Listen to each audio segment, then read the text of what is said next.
ஆடிப்பெருக்கு விழா தமிழகம் முழுவதும் கொண்டாடப்பட்டு வருகிறது. இது தொடர்பான கூடுதல் தகவல்களை நமது சேலம் செய்தியாளர் மோகன்ராஜ் மற்றும் திருச்சி செய்தியாளர் சுகன்யாவிடம் கேட்கலாம். முதலாவதாக சேலம் செய்தியாளர் மோகன்ராஜ், இந்த ஆண்டும் காவிரியில தண்ணி வரல, காவிரியில தண்ணி வராதனால ஆடிப்பெருக்கு விழா களை இழந்து காணப்படுதுன்ற ஒரு செய்திகளும் நமக்கு வந்துகிட்டு இருக்கு. இப்ப நீங்க இருக்கக்கூடிய இடத்துல மக்கள் கூட்டம் எவ்வளவு இருக்கு? ஆடிப்பெருக்கு எப்படி அங்க கடைபிடிக்கப்படுது?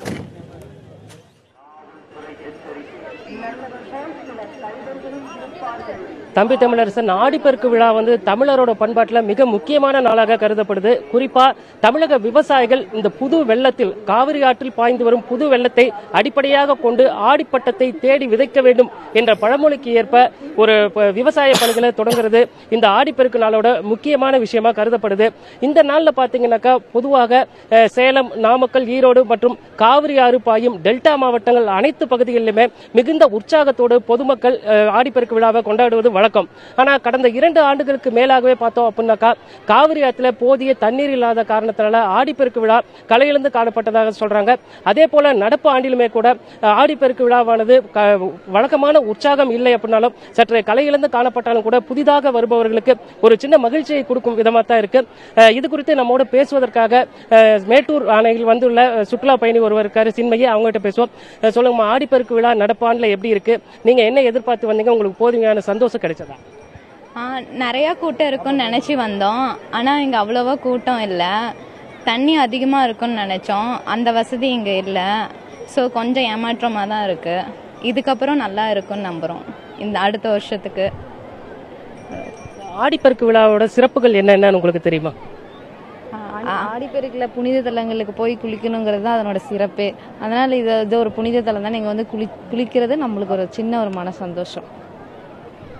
தம்பி தமிழரசன், இப்போ இவங்க சொன்னது போலவே ஆடிப்பெருக்கு விழாவை பொறுத்த வரைக்கும் தற்போது நாம் இருக்கக்கூடிய இந்த மேட்டூர் அணை பகுதியில வழக்கமா பல்லாயிரக்கணக்கானோர் இந்த ஆடிப்பெருக்குல புனித நீராடுவது வழக்கம். ஆனா நடப்பாண்டுல பாத்தீங்கன்னாக்கா சுற்றுலா பயணிகளோட வரத்து மிக மிக மிக குறைவாக இருக்கு அப்படின்னே சொல்ல முடியும். குறிப்பா நம்ம பார்த்துட்டு இருக்க இந்த காட்சியில இங்கெல்லாம் நிற்பதற்கு கூட இடம் இல்லாத அளவிற்கு ஒரு மிகப்பெரிய கூட்டம் ஆடிப்பெருக்கு தினத்துல இருக்கும். ஆனா நடப்பாண்டை பொறுத்த வரைக்கும் நம்ம கண்கூட பார்க்க முடியுது. சுற்றுலா பயணிகள் புனித நீராடி கொண்டிருக்கும் இந்த காட்சியானது மிகுந்த குறைவான அளவுதான் அப்படிங்கிறாங்க. இந்த ஆடிப்பெருக்கு தினத்துல மேலும் சிறப்புகள் இருக்கு. அது என்னன்னு பார்த்தோம்னாக்கா புதுமண தம்பதிகள் மேட்டூர் அணையில் காவிரியில் புனித நீராடிவிட்டு தங்களோட தாலி கயிறை பிரித்து கோர்க்கும் ஒரு வைபவமும் இந்த பகுதியில் மேற்கொள்ளப்படுவது வழக்கம். அதன்படி புதுமண தம்பதிகளும் ஏராளமானோர் இன்று காலை முதற்கொண்டே புனித நீராடி இருக்காங்க. மேட்டூர் அணைக்கு வந்திருக்கும் புதுமண தம்பதி கவிராஜ் நம்மளோட இருக்காரு, அவர்கிட்ட பேசுவோம். சொல்லுங்க, இந்த ஆண்டு உங்களுக்கு ஆடிப்பெருக்கு எப்படி இருக்கு? கடந்த ஆண்டை ஒப்பிட்டு பார்க்கும் பொழுது புதுமண தம்பதியா நீங்க வந்திருக்கீங்க, உங்களோட விஷயங்கள் பத்தி. முன்னாடி எப்படி இருந்தது? இப்போ என்னோட வைஃபோட வந்ததுனால கொஞ்சம் என்ஜாய்மெண்ட்டாக இருந்துச்சு, நல்லா இருந்துச்சு. அவங்களுக்கு இது புதுசு, மேட்டூர் புதுசு. அவங்க நல்லா என்ஜாய் பண்ணாங்க. நீங்க சொல்லுங்கம்மா, இந்த ஆடிப்பெருக்கு உங்களுக்கு எந்த மாதிரியான மகிழ்ச்சியை கொடுத்தது? நான் இது மாதிரிலாம் பார்த்ததில்லை. நான் இதான் ஃபர்ஸ்ட் டைம். ரொம்ப நல்லா இருக்கு. என்னோட கணவரோட ஃபேமிலியோட வந்தது ரொம்ப சந்தோஷமா இருக்கு. தம்பி தமிழரசன், நீங்க இப்ப பார்த்திருப்பீங்க, அதாவது புதுமண தம்பதிகள் சற்று கலையிழந்து ஆடிப்பெருக்கு விழா காணப்பட்ட போதிலும் கூட இங்கு வந்திருக்கும் இந்த ஆடிப்பெருக்க முதலாம் ஆண்டு தம்பதியோடு வந்திருக்கிறதுனால மிகுந்த மகிழ்ச்சி அளிப்பதா தெரிவிச்சிருக்காங்க. தம்பி தமிழரசன். மோகன்ராஜ் இணைப்பில் இருங்க, தொடர்ந்து பேசலாம். தற்போது நமது செய்தியாளர் சுகன்யா இணைப்பில் இருக்கிறார், அவரோட பேசலாம். சுகன்யா, நீங்க மோகன்ராஜ் சொன்னதை கேட்டிருப்பீங்க. காவிரியில இந்த வருஷம் போதிய அளவு தண்ணீர் வராதனால ஆடிப்பெருக்கு இந்த வருஷம் சற்று களையிழந்து காணப்படுறதா அங்க இருக்கிற பொதுமக்கள் சொன்னாங்க. நீங்க தற்போது எந்த பகுதியில் இருக்கீங்க? நீங்க இருக்கக்கூடிய இடத்துல இருக்கிற பொதுமக்கள் இது குறித்து என்ன சொல்றாங்க?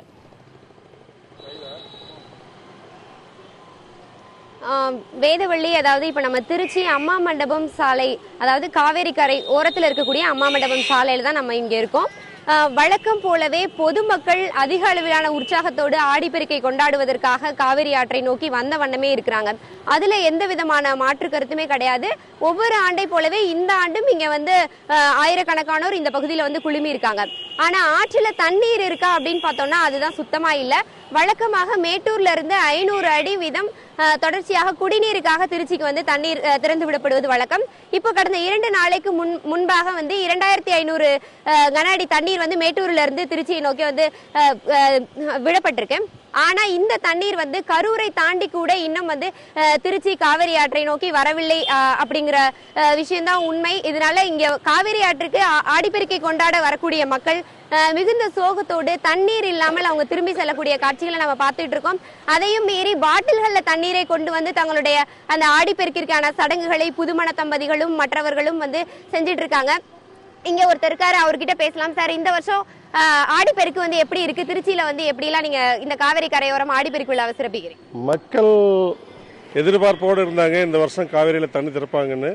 ஆனால் கர்நாடகாவில் வந்து தண்ணி வராதனால கர்நாடகா எல்லா டேம்லேயும் வந்து தண்ணி இருக்குது, சர்ப்ளஸ் தண்ணி இருக்குது, இருந்தாலும் அவங்க திறக்காமல் இருக்காங்க. எதிர்பார்ப்போடு இருந்தாங்க, ஆனால் தண்ணி வரும்னு வரலை.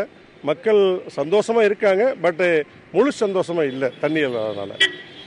காவிரியில தண்ணீர் இல்லாதனால திருச்சியை பொறுத்த வரைக்கும் ஆடிப்பெருக்கு விழா கலையிலிருந்தே காணப்படுகிறது.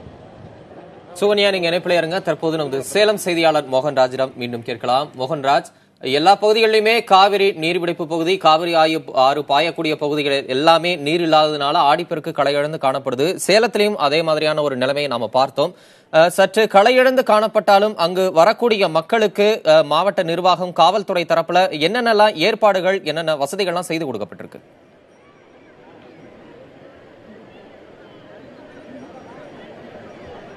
கண்டிப்பாக தம்பி தமிழரசன், வழக்கமாக ஆடிப்பெருக்கு இது போன்ற விழா காலங்களில் கூடுதல் பாதுகாப்பு போடப்படுவது வழக்கம். அந்த அடிப்படையில் நடப்பு ஆண்டிலுமே கூட மேட்டூர் அணையை ஒட்டியுள்ள பகுதிகளில், குறிப்பாக மக்கள் புனித நீராடக்கூடிய காவிரி கரையோர பகுதிகளில் பாதுகாப்பு பலப்படுத்தப்பட்டிருக்கு.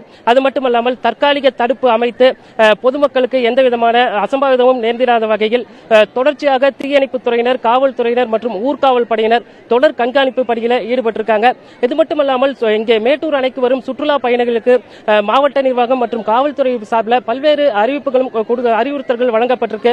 குறிப்பா மது அறிந்துவிட்டு தண்ணீரில் இறங்கக்கூடாது, அதே போல பாதுகாப்பான இடத்தில் மட்டுமே குளிக்க வேண்டும், வாகன நெரிசலை கட்டுப்படுத்துவதற்கு குறிப்பிட்ட அதற்காக ஒதுக்கப்பட்ட இடங்களில் மட்டுமே வாகனத்தை நிறுத்த வேண்டும் உள்ளிட்ட பல்வேறு விதமான அறிவுறுத்தல்கள் வழங்கப்பட்டிருக்கு.